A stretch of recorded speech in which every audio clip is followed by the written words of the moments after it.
नमस्कार। द देसी अड्डा पर आपका स्वागत है। मैं हूं राकेश तिवारी। देखिए साथियों, बिहार कहां जा रहा है? क्या बिहार एक बार फिर से उस दौर में वापस जा रहा है जिस दौर से नीतीश कुमार ने बिहार को वापस खींचकर विकास के पटरी पर लाया था? क्या बिहार फिर उसी तरह जातीय द्वंद्व में घिरने जा रहा है? क्या उसी तरह जातियों का पंचायत और जातियों की बैठकें होंगी? क्या जातियों का खेल बिहार में अब शुरू होने वाला है? ये मैं क्यों कह रहा हूं? ये मैं इसलिए कह रहा हूं कि आप जानते हैं, आरा के बिहिया प्रखंड के बिलौटी गांव में भरत तिवारी का इनकाउंटर हुआ और उस इनकाउंटर के बाद जो परिस्थितियां पैदा हुई हैं, उन परिस्थितियों पर नियंत्रण पाने में सरकार पूरी तरह अक्षम है। सरकार के कंट्रोल से बाहर है। क्यों बाहर है? क्योंकि सीधे सीधे आरोप पुलिस पर लग रहे हैं। लाइव टेलीकास्ट हुआ है, पूरा देश उबल रहा है। कानून व्यवस्था पर सवाल उठाए जा रहे हैं और ये कहे जा रहे हैं कि यदि पुलिस को गोली मारनी ही है तो फिर न्यायालयों की क्या जरूरत है। अब इस बीच कई छोटे छोटे नेताओं के जो बयान आ रहे हैं वो जातियों के विष को घोल रहे हैं। ये ठीक है, भरत तिवारी के हत्या के बाद उसे हत्या ही कहेंगे, क्योंकि जिस तरह के प्रथम दृष्टया परिदृश्य दिखाई दे रहे हैं, जिस तरह की बातें वहां के स्थानीय लोग बता रहे हैं, उस हिसाब से यदि देखा जाए तो पुलिस की ज्यादती से बिलौटी गांव की जो आबो हवा है वो गूंज उठी थी। उस परिस्थिति में बिहार को लाने वाला और इस परिस्थिति में बिहार को एक तरह से देखा जाए तो देश भर में सुर्खियों पे लाने वाला ये कांड है। अब इस कांड के बाद परिवारजनों का जो है गुस्सा फूटा, गांव वालों का गुस्सा फूटा, जो बाहर से लोग आए उनका गुस्सा फूटा और कहीं ना कहीं से सम्राट चौधरी पर हमला हुआ, क्योंकि सरकार के मुखिया है। अब इस हमले के बाद जो उसका प्रतिकार हो रहा है और जिस तरह से छोट भैये नेता उसके विरोध में ऐसे ऐसे शब्दों का प्रयोग कर रहे हैं जिसकी कोई जरूरत नहीं थी। देखिए, मैं इस बात को भी गलत मानता हूं कि सम्राट चौधरी या उनके किसी भी व्यक्ति को गाली दिया जाए। सरकार न्यायिक जांच का गठन कर दिया है। सरकार इस पूरे मामले पर जांच करवा रही है। अब जांच तक तो इंतजार करना पड़ेगा, लेकिन लोगों की बातें हैं, अब वो कुछ बोल रहे हैं। फिर इधर से अब बहुजन पंचायत, बहुजन महापंचायत की बातें हो रही हैं, जो सरकार में नहीं है वो बोल रहे हैं, जिनको कुछ करना नहीं है वो बोल रहे हैं, और बोल भी रहे हैं ऐसे जैसे भाषाओं की मर्यादाएं तार तार हो रही। क्या सरकार को नहीं चाहिए कि ऐसे दोनों पक्षों के कोई भी व्यक्ति मिले तो उसे गिरफ्तार किया जाए?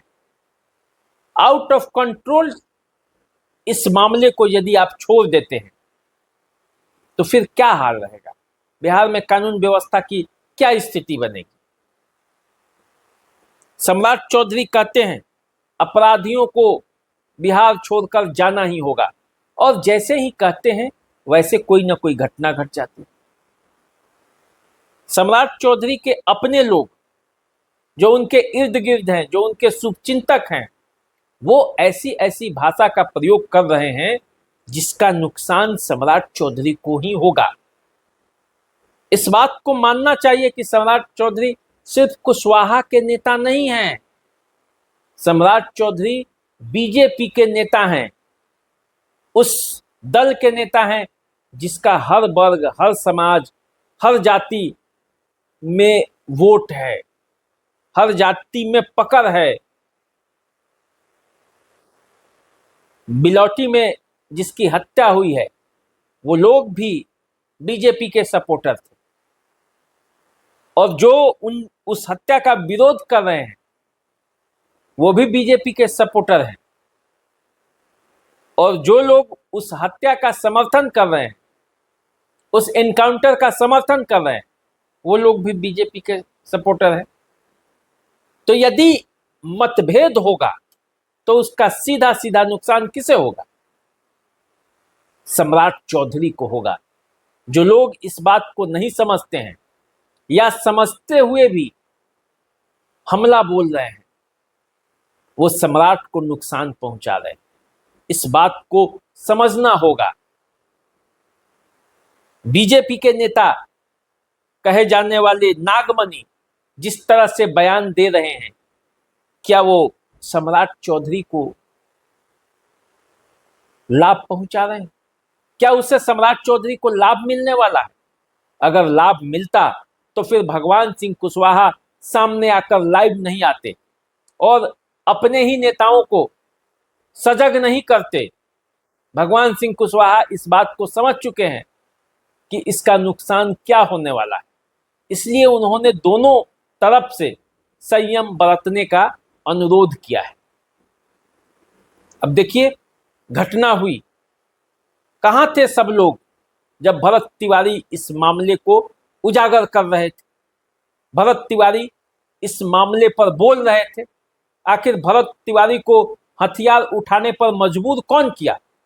असल जांच इस बात की होनी चाहिए, क्यों भरत तिवारी हथियार उठाने पर मजबूर हुए? यदि वो अपराधी ही होते, आदतन अपराधी होते, तो उन पर अब तक कई केस दर्ज हो गया होता। कहीं केस दर्ज नहीं हुआ, बल्कि उनके वीडियो को यदि आप देखेंगे, केवल उनके फेसबुक प्रोफाइल को देखेंगे, तो आपको पता चल जाएगा कि भरत तिवारी क्या थे। उनके मरने के बाद इस तरह की राजनीति नहीं होनी चाहिए, और यदि इस तरह की दोनों तरफ से राजनीति हो रही है तो ये बिहार के लिए दुर्भाग्य की बात है। बिहार फिर से उन पुराने दिनों में लौटेगा तो जानते हैं क्या होगा? बिहार जिस तरह से आगे बढ़ रहा है, बिहार जिस तरह से नीतीश कुमार के नेतृत्व में आगे बढ़ा, जिस तरह से यहाँ सड़कें बनी, जिस तरह से यहाँ आपसी सामंजस्य बना, उस पर एक बार फिर से वोट के सौदागर जो हैं वो हमला कर रहे हैं। चाहे वो इधर के हों, चाहे उधर के हों, चाहे किधर के भी हों, मैं सबको कह रहा हूं, भरत तिवारी जो एनकाउंटर जिसे पुलिस कहती है और जिसे लोग हत्या मानते हैं, उस मामले को लेकर जिस तरह से राजनीतिक रोटी सेकी जा रही है और जिस तरह से रोटी सेकने के लिए चूल्हे के आंच को तेज किया जा रहा है, उसमें बिहार का भविष्य जलकर राख हो जाएगा। इसलिए मैं चाहता हूं, द देसी अड्डा चाहता है कि संयम दोनों तरफ से जरूरी है, इधर से भी और उधर से भी। हां, मांग जरूर होना चाहिए कि जो लोग भरत तिवारी इनकाउंटर मामले में दोषी हैं, उन्हें शीघ्र से शीघ्र न्यायिक जांच के बाद हर हाल में सजा मिलनी चाहिए। और जो लोग सम्राट चौधरी के शुभचिंतक बन रहे हैं, बड़े बड़े बातें कर रहे हैं, वो ये जान जाएं, समझ रहे हैं तो भी समझ जाएं, नहीं समझ रहे हैं तो भी समझ जाएं, उनके इस बड़बोलेपन से सम्राट चौधरी को नुकसान होगा, अभी भी आगे भी। अब फैसला आपके हाथ में है। आप सम्राट चौधरी के शुभचिंतक हैं या उनके आस्तीन के सांप हैं, पास रहकर भी उनको डस लेना चाहते हैं, फैसला आपके हाथ में है। आज भरत तिवारी का श्राद्ध कर्म है और श्राद्ध कर्म के अवसर पर फिर एक महाजुटान होगा, लोगों की भीड़ आएंगी। आप जानते हैं राजनीति अपने मिजाज से चलती है और उसी मिजाज से चलेगी भी। फिलहाल हम तो यही चाहेंगे कि आप संयम से काम लें, लेकिन न्याय के लिए लड़ते रहें। अभी दीजिए इजाजत, चैनल को सब्सक्राइब कर लीजिए, फेसबुक इंस्टाग्राम पे मैं फॉलो कीजिए। नमस्कार।